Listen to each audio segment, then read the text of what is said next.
Que lle parece a vostede todo isto que está a falar do plan acuícola e tamén me interesa a súa opinión sobre a postura do BNG, que parece que a veces está un pouco difusa, ou se percibimos por aquí. Bueno, non é un secreto para nadie que uso unha firme partidaria da acuicultura en terra, porque creo, como primeira medida, que nos pode axudar a recuperar a nosa costa, que é moi necesario. Eu teño dito máis dun era moi frecuente encontrar merluzas de 5, 6, 7 ou máis kilos. Hoxe, se se encontra un animal, un peixe dese peso, é portada de algún periódico, porque é moi difícil atopar peixes xa dese tamaño aquí na nosa costa, non?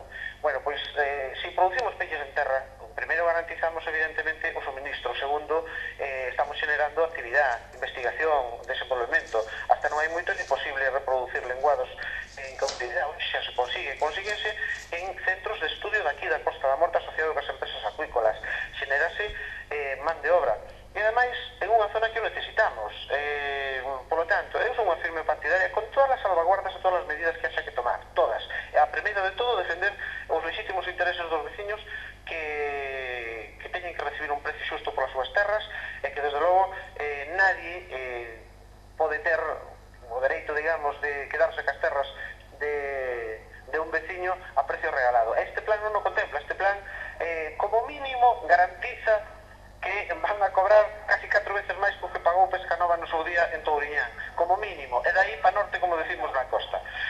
A postura do hombre, eu creo sinceramente que todos temos vivido a experiencia en unha casa do fillo discute co pai dicíndolle que o pai fai sempre malas cousas, cando ele troca de ser pai, o mellor acaba reflexionando e dándose conta que o seu pai non nos facía tan mal.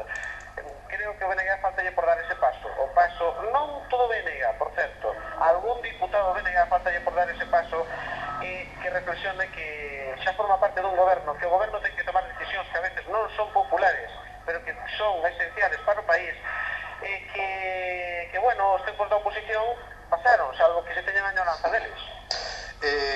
Tamén está de acordo con a ampliación da factoría de Milán? É que non se vai ampliar Milán. Eu creo que hai a periodista que redactou esta noticia equivocouse por unha mala lectura que fixo do Doga. Podenos pasar a calquera, pero a verdade é que sinceramente creo que un medio de comunicación da importancia de Galicia debería contrastar antes ese tipo de informacións. A periodista que leí no Doga foi a publicación do plan acuícola e ao final casi desa publicación o que di é que se tramitarán de acordo co plan acuícola as solicitudes anteriores que había, porque hai muitas empresas acuícolas que antes de redactar o plan acuícola tiñan presentado proxectos diante da Consellería de Pesca. Evidentemente, eso vaise tramitar e vaise a decir que non, porque non está de acordo co plan acuícola. Por certo,